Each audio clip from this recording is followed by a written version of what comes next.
Periods ಆದ ಎಷ್ಟನೇ ದಿನಕ್ಕೆ ಹಾಗೆ ಎಷ್ಟು ಬಾರಿ ದಾಂಪತ್ಯ ಇಡೋದ್ರಿಂದ ಕನ್ಸೀವ್ ಆಗ್ಬೋದು. ಸಹಜವಾಗಿ ದಂಪತಿಗಳು ಬೇಬಿ ಪ್ಲಾನ್ ಮಾಡುವಾಗ ಆದಷ್ಟು ಹೆಚ್ಚು ದಾಂಪತ್ಯ ಇಡೋದ್ರಿಂದಾನೇ ಪ್ರೆಗ್ನೆನ್ಸಿ ಚಾನ್ಸಸ್ ಜಾಸ್ತಿ ಆಗೋದು ಅಂತ ಅಂದ್ಕೊಂಡಿರ್ತಾರೆ.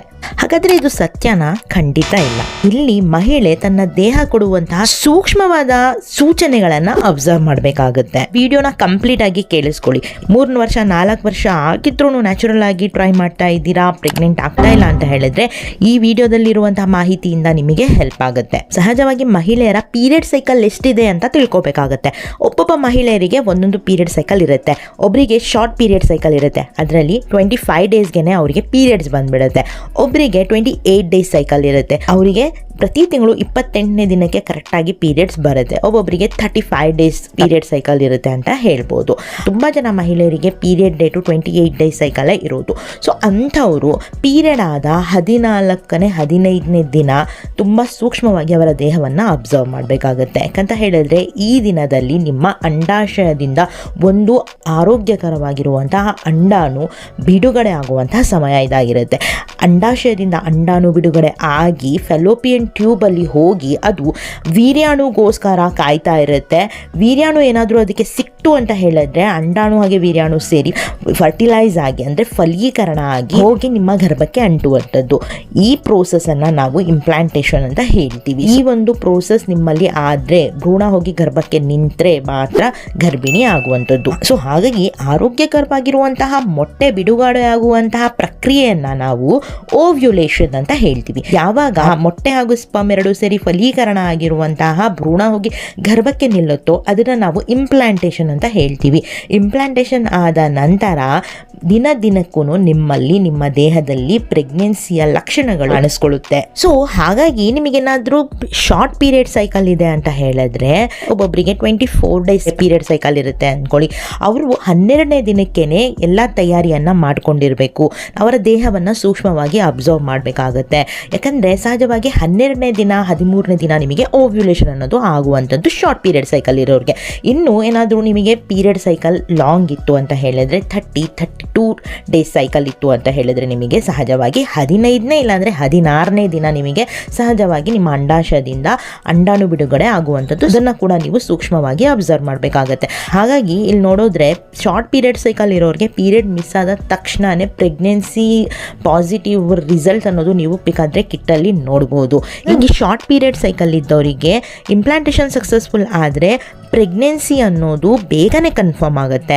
ಹಾಗೆ ಲಾಂಗ್ ಪೀರಿಯಡ್ ಸೈಕಲ್ ಇದ್ದವರಿಗೆ ಪೀರಿಯಡ್ ಮಿಸ್ ಆದ 7ನೇ ದಿನದ ತನಕ ಅವ್ರು ವೆಯ್ಟ್ ಮಾಡಬೇಕಾಗುತ್ತೆ. ಅದಾದ ನಂತರನೇ ಅವರಿಗೆ ಪ್ರೆಗ್ನೆನ್ಸಿ ಅನ್ನೋದು ಕನ್ಫರ್ಮ್ ಆಗುತ್ತೆ. ಇನ್ ಕೇಸ್ ಅವರಿಗೆ ಸಕ್ಸಸ್ಫುಲ್ ಇಂಪ್ಲಾಂಟೇಷನ್ ಆಗಿದ್ರೆ. Short period cycle, normal period cycle, long period ಸೈಕಲಲ್ಲೂ ಸಹಜವಾಗಿ ಮಹಿಳೆ ಪೀರಿಯಡ್ ಆದ 11ನೇ ದಿನದಿಂದ 20 ದಿನದ ಒಳಗಡೆ 1 ದಿನ ಬಿಟ್ಟು 1 ದಿನ ದಾಂಪತ್ಯದಲ್ಲಿ ಇದ್ದರೆ ಚಾನ್ಸಸ್ ನಿಮಗೆ ತುಂಬ ಜಾಸ್ತಿ ಇರುತ್ತೆ. ಇನ್ಫ್ಯಾಕ್ಟ್ ಶಾರ್ಟ್ ಪೀರಿಯಡ್ ಸೈಕಲ್ ಇದ್ದವರಿಗೆ ಪೀರಿಯಡ್ಸ್ ಆದಾಗ ಬ್ಲೀಡಿಂಗ್ ಸ್ಟಾಪ್ ಆದ ತಕ್ಷಣವೇ ನೀವು ದಾಂಪತ್ಯದಲ್ಲಿ ಇರೋದ್ರಿಂದ ನಿಮ್ಮ ಪ್ರೆಗ್ನೆನ್ಸಿ ಚಾನ್ಸಸ್ ಜಾಸ್ತಿ ಆಗುತ್ತೆ. ಇನ್ನು ಸ್ವಲ್ಪ ಲಾಂಗ್ ಪೀರಿಯಡ್ ಸೈಕಲ್ ಇತ್ತು ಅಂದರೆ ನೀವು ಪೀರಿಯಡ್ ಆದ 22-23 ದಿನದ ತನಕನೂ ನೀವು ದಾಂಪತ್ಯದಲ್ಲಿ ಇರ್ಬೋದು. ಸೊ ಅದಕ್ಕಿಂತ ಜಾಸ್ತಿ ಇದ್ರಿ ಅಂತ ಹೇಳಿದ್ರೆ ನಿಮ್ಮ ದೇಹದಲ್ಲಿ ಏನಾದರೂ ಇಂಪ್ಲಾಂಟೇಷನ್ ಪ್ರೋಸೆಸ್ ನಡೀತಾ ಇದೆ ಅಂತ ಹೇಳಿದ್ರೆ ಅದಕ್ಕೆ ಅಡೆತಡೆ ಉಂಟಾಗುತ್ತೆ. ಸ್ವಲ್ಪ ಜನ ಮಹಿಳೆಯರು ಕಾಮೆಂಟ್ಸಲ್ಲೂ ಕೇಳ್ತಾರೆ ಪ್ರತಿದಿನಾನೂ ನಾವು ದಾಂಪತ್ಯದಲ್ಲಿ ಇರಬೇಕು ಅಂತ. ಹಾಗೇನೂ ಇಲ್ಲ. ನೀವು ಪೀರಿಯಡ್ ಆದ 11ನೇ ದಿನದಿಂದ 20 ದಿನಗಳ ಒಳಗಡೆ 1 ದಿನ ಬಿಟ್ಟು 1 ದಿನ ದಾಂಪತ್ಯದಲ್ಲಿ ಇದ್ರೆ ನಿಮ್ಮ ಸೈಕಲ್ ನಾರ್ಮಲ್ ಇದ್ದಾಗ ಇದು ತುಂಬಾ ಒಳ್ಳೆಯದು ಅಂತ ಹೇಳ್ಬೋದು. ನೀವೇನಾದ್ರೂ ಪ್ರೆಗ್ನೆನ್ಸಿ ಪ್ಲಾನಿಂಗ್ ಮಾಡ್ತಿದ್ದೀರಾ ಅಂತ ಹೇಳಿದ್ರೆ ನ್ಯೂಟ್ರಿಷಿಯಸ್ ಡಯಟ್ ತುಂಬಾನೇ ಇಂಪಾರ್ಟೆಂಟ್ ಆಗಿರುತ್ತೆ. ಜೊತೆಗೆ ಯೋಗ, ಹಾಗೆ ಸ್ಟ್ರೆಸ್ ಫ್ರೀ ಇರೋದು, ಪ್ರಾಪರ್ ಟೈಮಿಗೆ ನಿದ್ದೆ ಮಾಡೋದು, ಜಾಸ್ತಿ ಹೊತ್ತು ನಿದ್ದೆಯನ್ನ ಸ್ಕಿಪ್ ಮಾಡದೇ ಇರೋದು ನಿಮಗೆ ಇಲ್ಲಿ ತುಂಬಾನೇ ಈಸಿಯಾಗಿ ಪ್ರೆಗ್ನೆನ್ಸಿ ಆಗುವಂತ ಚಾನ್ಸಸ್ ನ ಜಾಸ್ತಿ ಮಾಡಿಕೊಡುತ್ತೆ. ಹಾಗಾಗಿ ಇವತ್ತಿಂದಾನೇ ನಿಮ್ಮ ಲೈಫ್ ಸ್ಟೈಲ್ ನಲ್ಲಿ ನೀವು ಚೇಂಜಸ್ ಮಾಡ್ಕೊಳ್ಳಿ. ಇನ್ ಕೇಸ್ ನೀವು ನ್ಯೂಟ್ರಿಷಿಯಸ್ ಫುಡ್ ತಗೊಳ್ತಿಲ್ಲ ಅಂದ್ರೆ ನ್ಯೂಟ್ರಿಷಿಯಸ್ ಫುಡ್ ಅನ್ನ, ಹೆಲ್ದಿ ಆಹಾರವನ್ನ ತಗೊಳ್ಳಿ. ಆಚೆ ಸಿಗುವಂತಹ fast food, junk food, sugar, ಮೈದಾವನ್ನ ಅವಾಯ್ಡ್ ಮಾಡಿ ನೀವು ಕೋಲ್ಡ್ ಪ್ರೆಸ್ ಆಯಿಲ್ ಅನ್ನ ಯೂಸ್ ಮಾಡಿ. ಅದ್ರ ಜೊತೆಗೆ ಸ್ಟ್ರೆಸ್ ಫ್ರೀ ಇರಿ. ಯೋಗ, ಎಕ್ಸಸೈಸ್ ಯಾವುದಾದ್ರೂ ಒಂದು ನಿಮ್ಮ ಚಟುವಟಿಕೆಯಲ್ಲಿ ಇನ್ಕ್ಲೂಡ್ ಮಾಡ್ಕೊಳ್ಳಿ. ಮಿನಿಮಮ್ ವಾಕಿಂಗ್ ಆದ್ರೂ 30 ಮಿನಿಟ್ಸ್ ಬೆಳಗ್ಗೆ ಸೂರ್ಯನ ಕಿರಣಗಳನ್ನು ತಗೊಂಡು ಮಾಡಿ. ಜೊತೆಗೆ ಕರೆಕ್ಟ್ ಟೈಮಿಗೆ ನಿದ್ದೆಯನ್ನ ಮಾಡಿ. ನಿದ್ದೆ ಸ್ಕಿಪ್ ಮಾಡ್ತಾ ಇದ್ದೀರಾ, ತುಂಬಾ ಲೇಟಾಗಿ ಮಲಗ್ತಾ ಇದ್ದೀರಾ ಅಂದ್ರೂ ಇದು ಒಳ್ಳೇದಲ್ಲ. ಮಹಿಳೆ ಮಾತ್ರ ಲೈಫ್ ಸ್ಟೈಲಲ್ಲಿ ಚೇಂಜಸ್ ಮಾಡ್ಕೊಂಡ್ರೆ ಸಾಲದು, ಪುರುಷರು ಕೂಡ ನಿಮ್ಮ ಡಯಟ್ ಅನ್ನ ತುಂಬಾ ಹೆಲ್ದಿಯಾಗಿ ತಗೊಳ್ಬೇಕು, ಸ್ಟ್ರೆಸ್ ಫ್ರೀ ಇರಬೇಕು.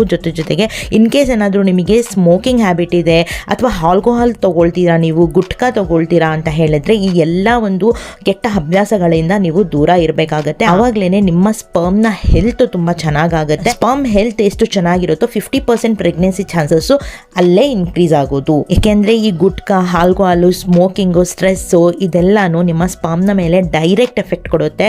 ಸ್ಪರ್ಮ್ ಡ್ಯಾಮೇಜ್ ಮಾಡುತ್ತೆ, ಸ್ಪರ್ಮ್ಗಳು ಸತ್ತೋಗ್ತವೆ, ಮೊಟಿಲಿಟಿ ಎಲ್ಲಾನು ಕಡಿಮೆ ಆಗುತ್ತೆ. ನೀವು ಬೇಬಿ ಪ್ಲಾನ್ ಮಾಡ್ತಾ ಇದ್ರೆ ಇದರಿಂದ ನಿಮಗೆ ಪ್ರೆಗ್ನೆನ್ಸಿ ಚಾನ್ಸಸ್ ತುಂಬಾನೇ ಕಡಿಮೆ ಆಗುತ್ತೆ. ಇವತ್ತಿನ ವಿಡಿಯೋದಲ್ಲಿ ಹೇಳಿರುವಂತಹ ಮಾಹಿತಿ ನಿಮಗೆಲ್ಲರೂ ಇನ್ಫಾರ್ಮೇಟಿವ್ ಆಗಿತ್ತು ಅಂತ ಭಾವಿಸ್ತೀನಿ.